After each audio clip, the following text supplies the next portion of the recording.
Yeah, the move. Whatever hand you hit, you move to that side. Left hook, down. One more. You gotta think of throwing punches. Your job is to throw punches. I want him to throw the punches through the guy, not after hit the guy, just boom, not with the full force. So I was showing him how to throw the full force without bringing your hand way back and throwing the punch. So I showed him short distance punching. So what am I bringing differently? I wouldn't say a new mindset, but definitely like a new perspective. But ultimately, everything new has to lead to a win. So yeah, that's what I'm focused on right now, is just winning. Anthony Joshua isn't just training, he's transforming. He's moving like a man who found the secret boss-level manual written by Iron Mike himself. Every step, every slip, every blast of power feels like AJ just unlocked a hidden upgrade pack straight from Mike Tyson's prime. And trust me, when a heavyweight like Joshua starts borrowing pages from the most violent playbook in boxing history, something dangerous is loading. This is another neck exercise that I got from Mike Tyson. A lot of wrestlers do this. Quite dangerous actually. Physios don't like this type of stuff, but it's good for neck conditioning. It's called neck bridges. And it's flexibility and strength at the same time. So it's a really good exercise if you want to strengthen up your neck area. Joshua isn't only watching old Tyson highlights, he's doing the work Tyson did.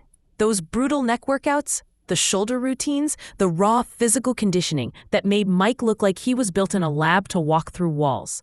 AJ is grinding through all of it like he's studying a lost martial art. It's not far from the champion heart. And that's what a champion do. He goes through adversity and he overcomes adversity. Even when it appears that he's lost, he still fights back and overcome adversity. Left hook head, left hook body. Good, body head. Good, and again. He's very well equipped. He knows that once he gives up, all the opportunities and all the doors of opportunities close on him, and that's why he never gave up, and that's why he has a chance of being a big winner. He's tapping into the Customato principles too. Slippery head movement, explosive entries, that coiled spring torque Tyson mastered. Except AJ is fusing it with his own modern heavyweight style as he sharpens up for Jake Paul. What advice would you give to somebody like AJ? That he has a lot of talent and not to get discouraged. He only loses when he quits. When you quit, all the doors of opportunities close. You know what I mean? You have to be game. And then don't get discouraged if you lose. Listen, you just lost, you may have got $30 million. I just think the more time you lay off, the worse you get. You have to fight to be the best. You have to do it more and more and more. Then Tyson gives him the kind of advice only legends can deliver. He calls AJ a phenomenal fighter, reminds him that greatness is simple. Stay active, stay sharp, let momentum build confidence and timing. Joshua took that personally. His camp feels less like preparation and more like a full-on evolution arc. I want to test myself. I've been through a lot and I want to see what I have left to give.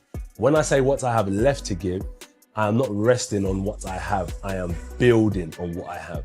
And I want to see how far I can take myself. I know what it takes. I know what this game is about.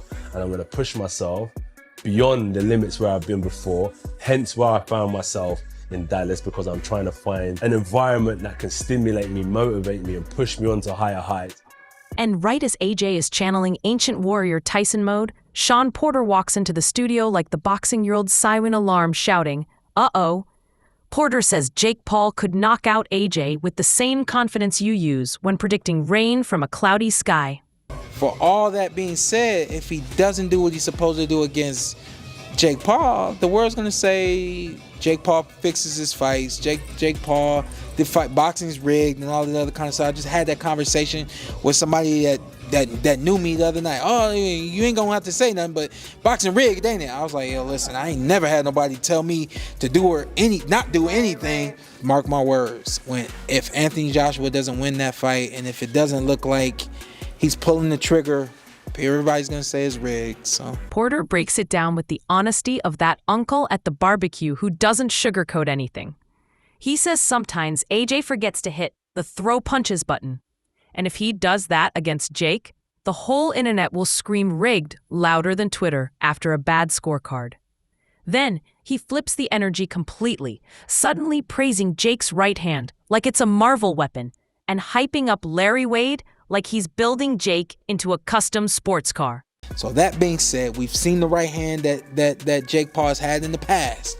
We just ain't seen it when he stepped up against boxers, against, that next level. But he has that right hand. So right hand lands, he wins.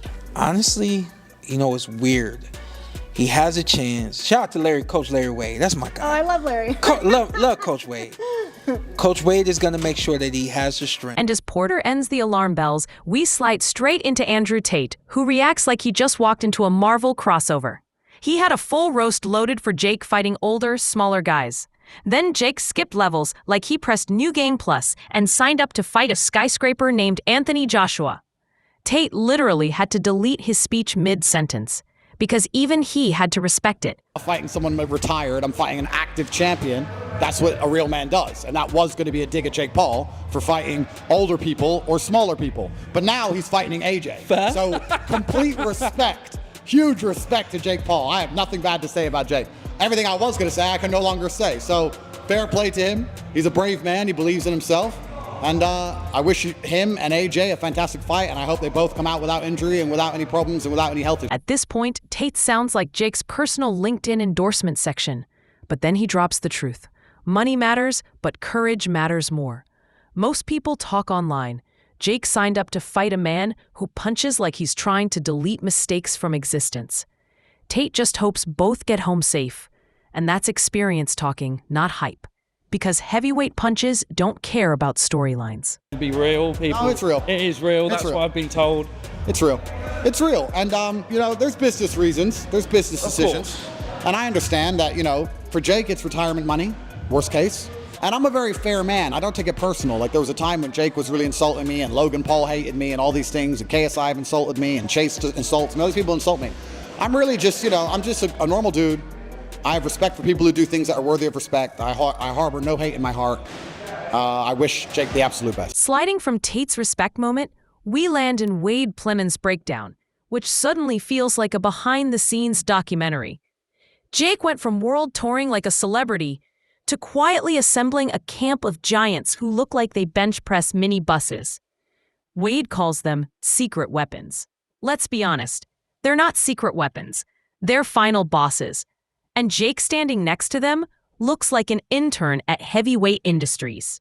But he's still in there sparring monsters and acting like Cardio isn't terrified of him. Jake's the same size, and Jake isn't a YouTuber. Everyone needs to stop talking like Jake is a YouTuber. Jake is a boxer. Jake has more money than 99% of professional boxers on the planet. He has a full-time training camp. He lives with a full-time gym, full-time trainers. He's dedicated his life to the sport for nearly 7 or 8 years. That's a professional boxer. He's an ex-YouTuber. And this whole narrative, I'm just a YouTuber, is a really good sales tactic because Jake is a boxer and he is at heavyweight. So it's a heavyweight boxer against a heavyweight boxer. Then comes Wade's biggest tease. He hints that a legendary heavyweight trainer is secretly in Jake's camp. The way he said it felt like a Netflix true crime reveal. A mystery coach in London tied to past heavyweight shocks. Jake might have unlocked DLC that wasn't supposed to drop yet. But Wade still admits, sparring giants is one thing. Standing across from Anthony Joshua under bright lights is an entirely different weather system. Jake is leveling up. But AJ, he's already in final form mode. We already heard that Jake Paul was preparing for Anthony Joshua by sparring the guy that Anthony Joshua was about to fight in Cassius Chaney. This gentleman right here, who was 24-3 from B-More, a.k.a. the DMV. Apparently, Jake brought him into camp. Who's the opponent that you were supposed to fight this weekend? He's in Jake Paul's camp. Who's that? What? Yeah. Is he here? Jake Paul's camp. What's his name? Cassius. Okay. And where was that supposed to be? Already whooped that ass. Sorry, Cassius. Oh, damn. Where was that supposed to be? He got a broken knee right now. Again, a smart move. Put it all together. AJ studying Tyson like a mythology exam. Porter sounding alarms. Tate switching from critic to hype man. Wade breaking down Jake's Avengers-style camp.